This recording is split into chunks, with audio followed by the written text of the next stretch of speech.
All right, I'll start by announcing our captains. Special teams captains were Akeem Davis-Gaither and Evan McPherson.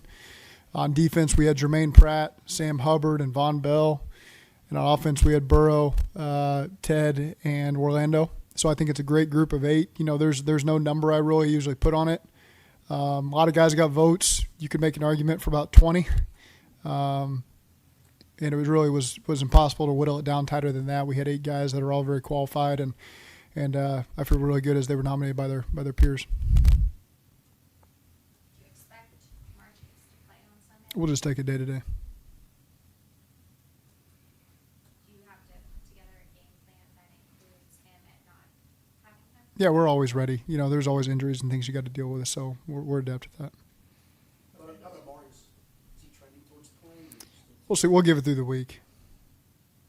If Jamar does play, could he do a full snap count, full load? I mean, it's impossible for me to say with 100% conviction, but I feel good about the shape that he's in. What's the difference like when you have him practicing with game shape? Yeah, I mean, you'd have to ask those guys that are going through it. Just want to ask you a question on the captain. Yeah. A long time, finally gets the nod. He's kind of the captain anyway. Right. I mean, I think that's the best way to put it. There's a bunch of guys that maybe weren't captains that still have that responsibility in that pool in the locker room and with me. But Pratt, it was good to see Pratt get the recognition he deserves. You know, he does a great job. He works hard in the film room, hard worker on the practice field, obviously, and makes a ton of plays for us in the games. Very smart player. He's in year 6, same year as me. That's easy to remember. So, again, it's just good to see guys rewarded and knowing that it could have been a bunch of other guys as well. When you guys went through free agency, what made Geno Stone the guy at the time? Well, smart player. We'd played against him. Smart player, had a lot of respect.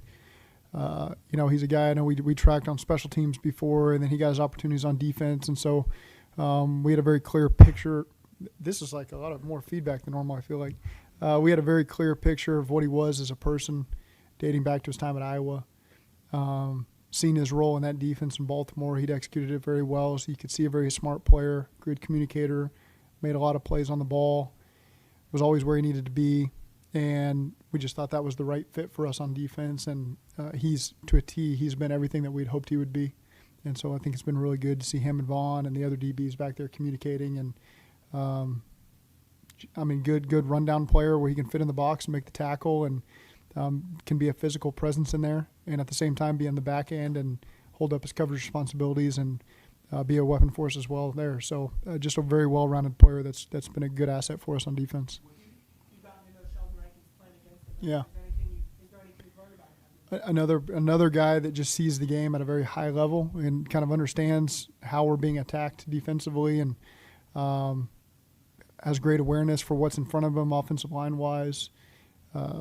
Obviously, you know, a good rundown player, but really good in pass downs as well, you know, as a rusher. Great quickness. So I think it's exciting to watch what he can do for us once he gets on the field. From your perspective, Zach, what are the 1 or 2 most important responsibilities a season captain has? You have to guide the locker room. You know, there's a lot of things that don't make it to my radar because good captains take care of it before it gets to that point. You know, they're the voice of the team. And so if there's issues that arise that myself and the coaching staff need to be aware of and fix, and, you know, I'm very open to the communication of scheduling. You know, maybe we take a trip and it's a unique day and I didn't get the schedule quite what's comfortable for everybody. You know, usually the captains are the ones to bring that to my attention. They do a great job communicating during training camp, even though there are no captains at that point. Guys do a great job of that. A lot of the guys that were captains. So there's a whole wealth of responsibility. They also got to help grow the young players as well and turn them into veterans as quickly as possible because we need everybody on this roster. And so it's really up to the captains to continue to groom guys at their position, their unit, and the team because they're smart enough to know what we need from all these other guys. And so that's on their responsibility as well.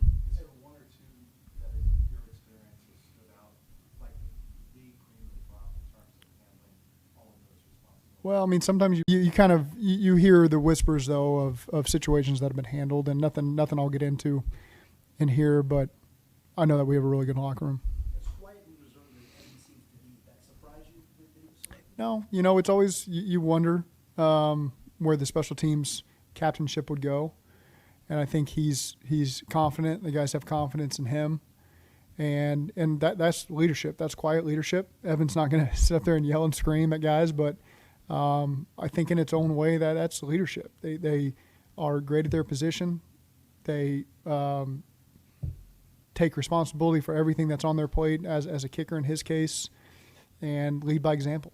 And so when guys trust that, they got to do their jobs, and so that's just a quiet form of leadership there. Does a good team need a yell and scream guy?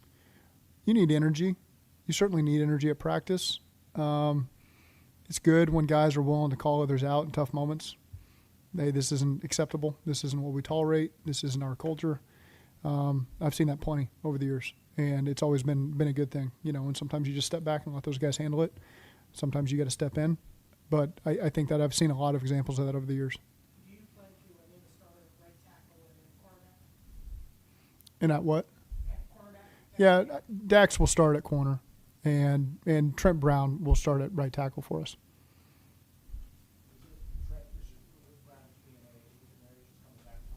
Yeah, I mean we'll manage that situation as we continue to go, but with a rookie not practicing today, certainly that would be a hindrance in order to play a game. But Trent's done a great job for us. We've managed him throughout this training camp, but he's a pro. He's done a really good job taking care of himself this training camp, and so I'm excited to watch him work. He just keeps competing. It was a great battle. It wasn't this guy failed, and so the other one's the starter. It was two guys. I really felt like bringing the best out of each other, and so for Dax, to be able to assume that responsibility, I think is good, and a ton of it doesn't mean DJ's not playing. It doesn't mean that there's not roles we have for these other guys, and it's a long season, and so guys got to be ready for their opportunities to come. Week one is always filled with uncertainty and what you're going to find. Is there an added layer to that when the head coach is going up against? Can you say that one more time? I'm sorry. Week one's always filled with Yep. uncertainty in the end. Yeah. But now the Patriots come in and they have a new coach for the first time in 24 years. Yeah, I mean, I like to think there's that about us as well. We've got plenty of things that we've changed that they'll have to adjust to. So week one is about adjustments in game. You'll see something thrown at you that you maybe didn't see on preseason tape or years past, and just got to be ready to adjust. And I think speaking about our offense, so many pieces in place from years past. We've seen everything, and so to be able to adjust on the move, you feel comfortable with that. Same with defense. So many guys back that have played ball for us. You really can say, Dax was a starter last year at that corner position, so you got 11 veterans out there on defense that have seen everything as well. He can adjust and communicate. So I feel good about that part of it, but that's going to have to take place over the course of the game. We'll see. We'll just take it through the week. Coach back in front of Brown, Mhm. put him over there and during his course of career, we really don't have to work. That's got to be a little bit of a comfort going into the opener. I think to be able to have a veteran at both tackle spots with he and Orlando is a really good thing for us.